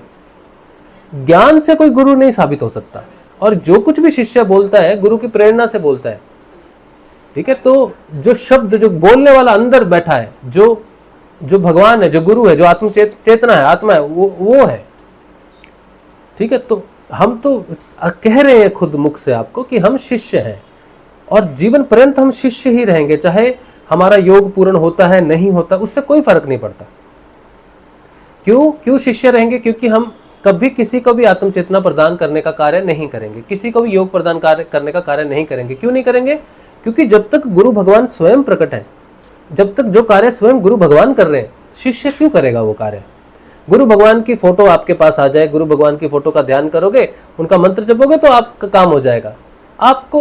और वो गुरुदेव कहते हैं गुरु शरीर नहीं है, शरीर में तो दूरी बनी रहती है, गुरु आपके अंदर है आत्म स्वरूप में, आत्मा ही आपका गुरु है, कोई शरीर आपका गुरु नहीं हो सकता, ठीक है? गुरु के शरीर को जब नमस्कार करते हैं ध्यान के लिए, लेकिन जब तुम आंखें बंद कर ली तो बाहर फोटो तो बाहर ही रहेगी ना। आंखें बंद कर ली, उस स्वरूप का ध्यान करते हुए सगुण प्रकृति से बाहर निकला जाता है। और जब तुम्हारा आत्म जागृत होकर तुम गुणातीत चले जाओगे तो फोटो कहाँ है? नहीं है, तब तो आत्मा और परमात्मा ही है।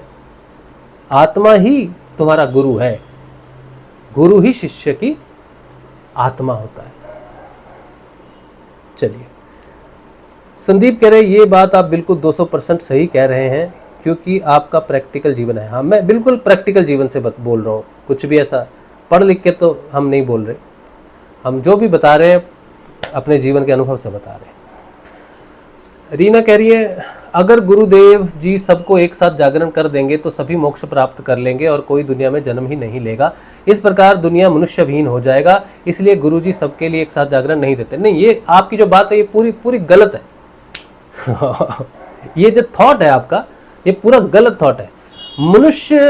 मनुष्य का परिवर्तन हो रहा है, आत्म जागृति। देखो, इस संसार में कर्म प्रारब्ध बड़ी चीज है।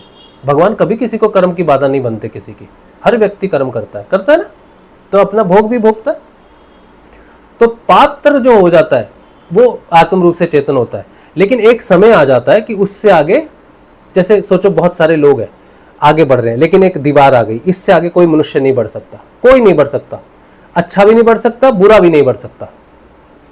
इसके आगे जो लोग होंगे वो सिर्फ वही होंगे जो अलग होंगे, अब पिछले मनुष्य से होंगे। मतलब इस युग में जो प्रवेश कर रहे हैं या इस दीवार के इस तरफ जो प्रवेश करते हैं वो पहले मनुष्य से अलग है, उनका मन अलग है। जैसे एक दीवार अभी आ रही है, उस दीवार के बाद ये कोई भी मनुष्य आगे नहीं जाएगा, जो भी मनुष्य आगे जाएगा उस दीवार को पार करने लायक हो जाएगा।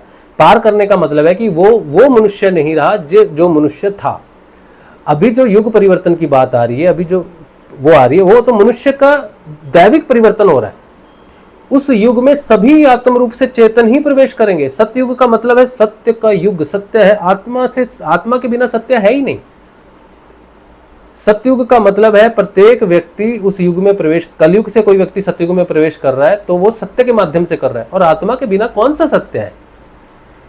तो आगामी मानव जाति जो दिव्य शरीर धारण कर रही है वो आत्म रूप से चेतन मनुष्य है। उसके आगे एक नई यात्रा है मनुष्य की, कि जब वो अपने शरीर को पूर्ण रूप से चेतन कर लिया उसने, उसके बाद मनुष्य का जीवन कैसा हो सकता है, ये तो अभी तक मनुष्य ने देखा ही नहीं है। आज तक जितने भी लोग आत्म रूप से चेतन हुए हैं शरीर छोड़कर चले जाते हैं। चेतन व्यक्ति शरीर में रहता नहीं कलयुग में, लेकिन आगामी मानव जाति जो है, आगे का जो युग है, उसमें आत्म चेतन व्यक्ति अपना परिवार करेंगे। शरीर की पूरी क्षमताओं को एक्सप्लोर किया जाएगा। शरीर हवा में उड़ सकता है, दीवार से निकल सकता है। इस शरीर में जो दिव्यता है, अभी तक मनुष्य ने कहां वो जीवन जिया है दिव्य। अभी तक तो मनुष्य जीवन लेता है, मर जाता है, बीमार होता है, जन्म ले रहा है। इस शरीर की कोई शक्ति अनुभव की है? डिपेंडेंट है ये। पंखे के बिना इसे गर्म लगता है ना, गर्म लगता है। तो कोई रोग हो जाए तो वो ठीक नहीं कर सकता, लेकिन रात को जब हम सोते हैं सारी थकावट कैसे उतर जाती है, आराम करने से बीमारी कैसे ठीक हो जाती है। तो शरीर के अंदर वो शक्ति सोने से कैसे काम करती है, क्योंकि उस समय हमारा मन, प्राण, चेतना उसको प्रभावित नहीं करती, वो फ्रीली अपने आप को रिकवर कर सकता है। तो आगे आने वाले मनुष्य का मन बदल जाएगा, दिव्य मन आने वाला है। मन जब किसी विकार से मुक्त हो जाएगा, पूर्ण स्वस्थ हो जाएगा, तो शरीर और प्राण पर भी उसका प्रभाव पड़ेगा, बुद्धि पर भी प्रभाव पड़ेगा। आगे वाला मनुष्य दिव्य मनुष्य है। फिर वो अपने जीवन को जिएगा, कितने वर्षों तक जीता है, कितने वर्षों तक वो अपने जीवन का भोग करता है, फिर उसके बाद आगे का परिवर्तन होगा। ऐसे ये जो आपने बात कही कि मनुष्य खत्म हो जाएगा, ये प्रकृति है, ये चलती रहेगी। समझे आप? ऐसे थोड़ी सब लोग आत्म जागृत हो गए, सब लोग चले गए। कहाँ चले गए? कहाँ जाना है आपको? अभी तो विकास का समय है, इसे बोलते हैं ड्यू विकास। बंदर से यहां तक पहुंचे ना, पहले हमारे मुंह अजीब होते थे, पूंछ होती थी, फिर धीरे धीरे पूंछ चलेगी, विकास हुआ ना। तो ये विकास अंतिम थोड़ी है। मनुष्य का अगला विकास है दिव्य हो जाना, उसका शरीर की पूरी क्षमताएं प्रकट हो जानी, मन की क्षमताएं प्रकट हो जाना। तो अभी तो बहुत यात्रा बाकी है मनुष्य की, अभी कहां। बंदना जी कह रहे हैं, जय गुरुदेव, मुझे गुरु कृपा मिला है, मुझे ध्यान अच्छा लगता है सर, आपका वीडियो से मुझे आनंद मिला है, थैंक्स सर। बहुत अच्छी बात है, आपको वीडियो अच्छा लग रहा है, लेकिन नाम जपोगे तो आगे गुरु जी के प्रति सच्चे रहेंगे, गुरु जी का नाम जपेंगे, ध्यान करेंगे, डरेंगे नहीं। आध्यात्मिक पथ बड़ा जटिल है, बड़ा जटिल आध्यात्मिक पथ। सिर्फ बहादुर लोग चलते हैं आध्यात्मिक पथ पर। कायर, डरने वाले, भयभीत कभी आत्म जागृति को प्राप्त नहीं करते, क्योंकि यमराज की गली से होके जाना पड़ता है।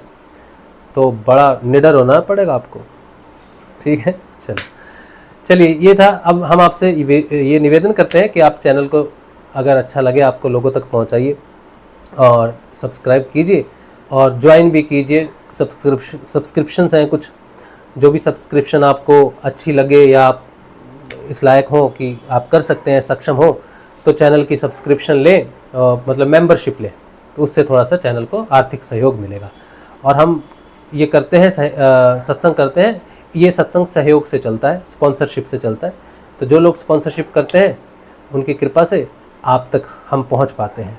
तो आप भी अगर स्पॉन्सर होना चाहते हैं, सत्संग को स्पॉन्सर करना चाहते हैं आर्थिक रूप से सहयोग देके, तो आप हमारे इस नंबर पर आर्थिक सहयोग जी पे या फ़ोन पे जैसे भी करना चाहें सत्संग को चलाने के लिए कर सकते हैं।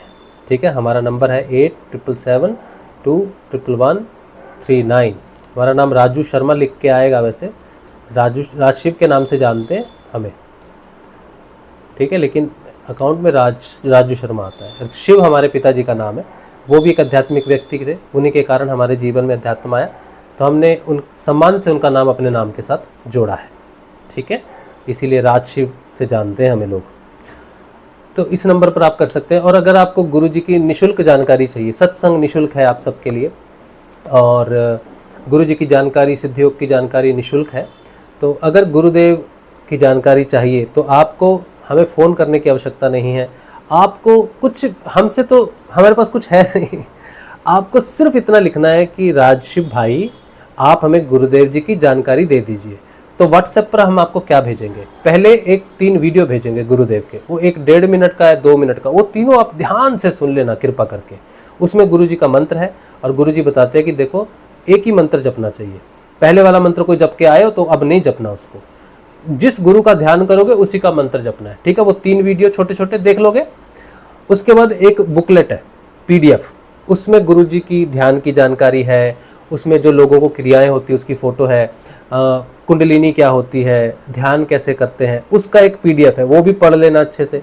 फिर एक 30 मिनट का गुरुजी का वीडियो है, वो गुरुजी का दीक्षा वीडियो है, वो आप किसी भी दिन, किसी भी समय, रात दिन, कोई भी समय देख लोगे, उससे ही आपकी दीक्षा हो जाएगी। कहीं जाना नहीं, कहीं आना नहीं। और गुरुजी ने जैसे बताया मंत्र जप वैसे करना, मन मन में करना, बिना होठों जीभ हिलाए। उंगली पे कर ले, माला पे कर ले, ये सब प्रश्न मत लाओ, गुरु की आज्ञा मानो बस। फिर हो रहा है कि नहीं हो रहा है वो गुरु जाने और तुम जानो, लेकिन अपनी बुद्धि लगा के कुछ उल्टा पुल्टा मत करना। जैसा गुरु ने बताया, जो मंत्र गुरुजी बोल रहे हैं, उच्चारण कर रहे हैं, ध्यान से सुनो और वैसे ही जपना। अपने आप आगे ओम लगा लिया या ये लगा लिया या कहा हमने वहां मंत्र ऐसे पढ़ा, गुरुजी ऐसे बोल रहे हैं, ऐसा मत करना। जो गुरु ने बताया, जैसे बताया वैसे ही जपना, इसी में बुद्धिमानी है, ठीक है। अच्छा, ये तो हो गया आपका गुरुजी का। फिर कुछ लोगों को होता है कि यार किसी मनुष्य का हम ध्यान क्यों करें, तो एक वीडियो मैं अपनी तरफ से भेजता हूँ जो मैंने बनाया है, उसमें होता है कि मनुष्य का ध्यान क्यों करना है, गुरु मनुष्य नहीं होता, ठीक है। फिर एक कुछ लोग कहते हैं कि हम पहले से ध्यान कर रहे हैं, वो ध्यान छोड़ दे क्या। फिर एक वीडियो बनाया है जिसमें बताया कि ईड़ा पिंगला का ध्यान और सुषुम्ना का ध्यान कैसे लगा, वो एक वीडियो है। फिर मंत्र के ऊपर में भी एक वीडियो मैंने बनाया है कि मंत्र आत्म जागृति कैसे प्रदान करेगा, इसमें बीज भी है, इसमें नाम भी है, वो एक वीडियो है। और एक वीडियो है कि सिद्ध योग की शुरुआती जानकारी की सिद्ध योग क्या है। तो इस तरह से 4 वीडियो मैं अपने भी भेजता हूँ सत्संग वाले, ताकि आपको थोड़ी बेसिक प्रश्नों की जानकारी हो जाए। जो व्यक्ति इन 4, 5, 6 वीडियोस को देख लेगा, पढ़ लेगा, उसको साधना में आगे चलने में कोई तकलीफ नहीं होगी, ठीक है। अगर कोई नहीं देखेगा, प्रश्न पूछता जाएगा, फिर सही बात नहीं है, समय नष्ट हो जाएगा, ठीक है। फोन पे बात करनी है, आवश्यकता नहीं है। चलो ठीक है। अच्छा, अब क्या है प्रश्न? दिनेश लोहार पूछ रहे, आत्म जागृति के बाद जीवन होता है, यह सुनकर डर खत्म हो गया। हाँ होता है, बिल्कुल दिव्य जीवन है। आगे नई जाति, मानव जाति आ रही है, और मानव नया जीवन, नया मानव जो आ रहा है वो माँ के गर्भ से नया मानव जन्म लेगा, ऐसा नहीं है। हमारा ही रूपांतरण होगा, हम लोग ही दिव्य जीवन में रूपांतरित होंगे। इसीलिए आत्म जागृति अब कोई ऑप्शन नहीं है, बल्कि जबरदस्ती है। वो दीवार आ जाएगी, उसके बाद कोई आगे नहीं जा सकता, सिर्फ रूपांतरण होगा ही होगा, क्योंकि आगे समय ही नहीं है। हम जैसे साधारण मनुष्यों को आगे जाने के लिए समय नहीं है, दीवार आ गई है, वो दिखाई नहीं दे रही अभी, समझे आप।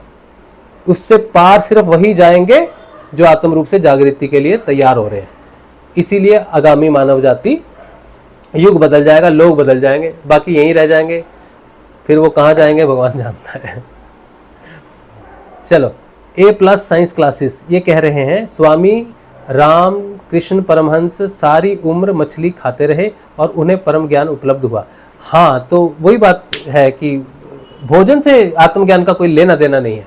बिल्कुल मत डरना कि तुम क्या खाते हो, क्या पीते हो, किस जात से हो, कहाँ से हो, ऊंची जात नीची जात, ये वो कुछ मत डरना। आत्म जागृति तुम्हारे समर्पण पर निर्भर करती है, बस। संदीप कह रहे हैं, सिख धर्म में 10 गुरु हैं और 11वें गुरु श्री ग्रंथ साहिब जी को कहा गया है, तो इसका ध्यान करें। देखिए, वो शब्द गुरु है, शब्द ब्रह्म जैसे कहते हैं, ठीक है। तो गुरुओं की वाणी शब्द ब्रह्म होता है ना, तो शब्द ही है जिससे सृष्टि की रचना हुई है। गुरु जो शिक्षा देता है, गुरु जो मंत्र देता है, वो शब्द देता है, वही शब्द में गुरु की चेतना होती है। तो गुरु ग्रंथ साहिब जी में जो वाणी है ना, उसमें वो गुरुओं की चेतना है। इसीलिए कोई अगर पूरा सरेंडर कर देगा, ठीक है, उसे ही सच्चे मन से गुरु मान लेगा, तो शब्द से शब्द ब्रह्म में निकल जाएगा वो, ये बात है, ठीक है। तो इसीलिए कहा गुरु गोविंद सिंह जी ने कि गुरु मान्यो ग्रंथ, शब्द ब्रह्म, शब्द के अंदर में ब्रह्म है, शब्द लय हो जाएगा और ब्रह्म की चेतना आत्म रूप से आपके हृदय में प्रकट हो जाएगी। शब्द का काम खत्म, आप आत्म रूप से चेतन, परमात्मा के साथ योग, पूर्ण लय, चलो भाई tata bye bye. Tata bye bye ऊपर की नहीं है, अभी नीचे जो हमारे नीचे के 3 ये है ना, मूलाधार, स्वादिष्ठान, मणिपुर, ये अंधकार के चक्र हैं, संसारी चक्र हैं। अब अगला मानव जो आएगा वो अपने प्रकार, वो यहाँ पर पहुंच के ऊपर नहीं जाएगा, बल्कि यहाँ पर पहुंच के नीचे अपने अंधकार के क्षेत्रों को प्रकाशित करेगा और इससे उसका पूरा संसार प्रकाशित हो जाएगा। मूलाधार, स्वादिष्ठान और मणिपुर, इन तीनों के प्रकाशित होने का नाम ही आगामी युग है। इस युग में ये तीनों अंधकार में है, भौतिकता में अंधकार, माया के चक्र में है। आगामी जो मानव आ रहा है उसके ये तीनों चक्र पूर्ण रूप से जागृत होंगे, प्रकाशित होंगे। यह विकास कब तक चलेगा? अब ये तो नहीं पता मुझे दिनेश भाई, पर विकास हो रहा है, परिवर्तन तो हो रहा है कि परिवर्तन चल रहा है, और कब ये परिवर्तन पूरा होगा अब इसकी सीमा मुझे नहीं पता। और ये विकास चलेगा, अब मुझे मालूम नहीं है कि कब तक वो विकास होगा, क्योंकि हम वैसे ज्ञानी नहीं हैं जो देख सकते हैं। हम तो सिर्फ जो परिवर्तन हम में हो रहा है वो बता सकते हैं, लेकिन होना क्या है वो तो ईश्वर की इच्छा, ईश्वर ही जाने। संदीप कह रहे सब सिखों को हुक्म है गुरु मान्यो ग्रंथ, गुरु ग्रंथ जी मान्यो प्रगट गुरु की देह, जो प्रभ मिलने को है खोज शब्द में है। हाँ बिल्कुल बिल्कुल सही बात है। और गुरु में संदीप कोई अंतर नहीं है, ठीक है। जैसे रामलाल जी स्याग को, बहुत ऐसे सिख हैं जो भगवान श्री गुरुदेव रामलाल जी स्याग को समर्पित है और आध्यात्मिक यात्रा चला रहे हैं। तो गुरु का भेद नहीं होता। गुरु जो है, गुरु की चेतना होती है, वो शब्द से भी प्रकट हो सकती है। और गुरु ने जैसे हमें जो मंत्र दिया, गुरु जी ने हमें शब्द ही दिया है। जैसे आप गुरु ग्रंथ साहिब जी है ना, शब्द है ना, वैसे ही गुरु जी ने जो हमें दिया वो भी शब्द ही है, अंतर नहीं है शब्द में। चेतना शब्द में गुरु की है, योगेश्वर की है, तो वो शब्द आपके लिए काम कर जाएगा, चाहे ग्रंथ साहिब जी हो, चाहे गुरु का दिया हुआ गुरु मंत्र हो। गुरु की चेतना अगर उसमें है और कोई व्यक्ति उस चेतना को समर्पित करता है तो आत्म रूप से प्रकट हो जाएगा। A+ साइंस क्लासेस कह रहे एक दिन आप बहुत बड़े गुरु बनोगे, ये मेरी भविष्यवाणी है। हाय, क्यों नहीं? बहुत बड़ा आश्रम होगा आपका? नहीं, बिल्कुल नहीं। लाखों लोग आपकी पूजा करेंगे? बिल्कुल नहीं। ये सिरे से खारिज है। नहीं, हम नहीं, कभी नहीं बनेंगे, क्योंकि हम हमेशा शिष्य रहेंगे, हम कभी गुरु नहीं बनेंगे। और आश्रम तो नहीं हो सकता हमारा कभी भी, लेकिन हाँ कभी ऐसी जगह हो सकती है जहाँ पर हम प्रचार प्रसार करें या लोग आएँ और लोग ध्यान के बारे में जाने, गुरुदेव के बारे में जाने। हमारा ये पूरा जीवन एकमात्र हमारे गुरु जी को समर्पित है, हम हमेशा शिष्य ही रहेंगे। चेतना का विकास हो सकता है कि चेतना का विकास गुरु में हो जाता है और गुरु और शिष्य में अंतर नहीं होता, लय हो जाता, वो अलग बात है। लेकिन जब तक इस शरीर में हम रहेंगे तब तक हम शिष्य ही रहेंगे और हम प्रचार करेंगे सिर्फ इस बात का कि योगेश्वर ही गुरु होता है। और हम ज्ञानी हो सकते हैं, हमें ज्ञान हो सकता है, हमें सारा रास्ता मालूम हो सकता है, लेकिन हम कभी योगेश्वर नहीं हो सकते। केवल योगेश्वर ही गुरु है। योगेश्वर का मतलब है जो योग प्रदान कर सके, जो आत्म जागृति दे सके। हम कभी किसी को आत्म जागृति प्रदान नहीं करेंगे, यही हमारा जीवन है। गुरुदेव की तस्वीर से ही सारे काम होंगे, हम सिर्फ बताएंगे लोगों को। इसीलिए आपकी ये भविष्यवाणी जो है, हाँ लाखों लोग पूजा करेंगे, लोग सम्मान कर सकते हैं, लोग हमसे प्रेम कर सकते हैं, ठीक है, और बस यही है। लेकिन पूजा तो उन्हें स्वयं की करनी चाहिए, आत्मा की करनी चाहिए, योगेश्वर की करनी चाहिए। रोहन बेद कह रहे सर जी साक्षी भाव कैसे प्राप्त करें? साक्षी भाव आप नहीं ला सकते। जब आत्मा जागृत हो जाती है तो द्वैतवाद शुरू होता है। एक आत्म चेतना ऊपर बढ़ती है और व्यक्तिगत चेतना जीवन को जीती है। जब व्यक्तिगत चेतना और आत्म चेतना दोनों इसी शरीर में यात्राएं करती हैं तब साक्षी भाव प्रकट होता है। बिना आत्म जागृति के साक्षी भाव नहीं हो सकता, क्योंकि साक्षी कौन है? व्यक्तिगत चेतना। किसकी साक्षी है? आत्म चेतना की, कि क्या हो रहा है, क्या हो रहा है। तो जब तक आप एक ही चेतना में हो, व्यक्तिगत चेतना ही है, आत्म चेतना जागृत हुई नहीं है, तब तक साक्षी कैसे हो सकते? दो तो नहीं हो सकते, तब तक तो आप एक ही हो ना, व्यक्तिगत चेतना। केवल आत्म जागृति के बाद ही साक्षी भाव प्रकट होता है, उससे पहले नहीं। दिनेश लोहार कहे लाखों लोग सिर्फ गुरु स्याग की पूजा करेंगे। हाँ, क्या बात है, सही बात है। चलिए, तो ये बहुत अच्छी बात है। आज का सत्संग जो है भगवान श्री गुरुदेव के श्री चरणों में रख देते हैं। कल का सत्संग, कल का ध्यान शाम को 6:30 बजे, और कल का सत्संग करेंगे। रोहन वेद कह रहे क्या नाम जप से हो सकता है? नाम जप से ही होगा, नाम जप से ही होगा। नाम जप से भी होगा। क्यों होगा? ध्यान डायरेक्ट कभी नहीं लग सकता। एक फल है ना, गाछ है ना, पेड़ है, तो उसके ऊपर में फल है, लेकिन फल तो अपने आप नहीं आया, उससे पहले पेड़ था, फिर जड़ थी, फिर बीज था, बीज से पेड़ आया। तो नाम जप क्या है? बीज है। नाम जप फलित होना, फलित, फलित, फलित, नाम जप फलित, नाम जब फलित हो गया तो ध्यान, ध्यान क्या है? फल है। तो ध्यान अपने आप नहीं प्रकट हो सकता, आपको बीज लगाना होगा, आपको बीज पे पानी देना होगा, नाम जप करते रहना, करते। ये बीज नाम जब फलित हो गया, शब्द ब्रह्म, शब्द लय हो गया, बीज लय हो गया, वृक्ष प्रकट हो गया, शब्द लय हो गया, ब्रह्म प्रकट हो गया। और ब्रह्म आत्मा जागृति, और आत्मा का ही ध्यान लगता है, आत्मा ही परमात्मा के साथ योग में प्रकट होती है। तो ध्यान ध्यान का मतलब है आत्म जागृति। नाम जप भौतिकता, ध्यान आध्यात्मिकता। नाम जप कलयुग, ध्यान सतयुग। तो कलयुग से सतयुग में कौन जाएगा? जो नाम जप करके आत्म रूप से चेतन हो जाएगा, ध्यान में चला जाएगा, सतयुग में चला जाएगा। तो नाम जप करोगे तभी ध्यान लगेगा, डायरेक्ट ध्यान नहीं लगेगा। नाम जप फलित होने से ही ध्यान प्रकट होता है, ध्यान ही फल है। ठीक है, चलिए आज का सत्संग भगवान श्री गुरुदेव के श्री चरणों में। कल मिलते हैं, कल के ध्यान में, कल के सत्संग में। जय श्री गुरुदेव, जय श्री दादा जी।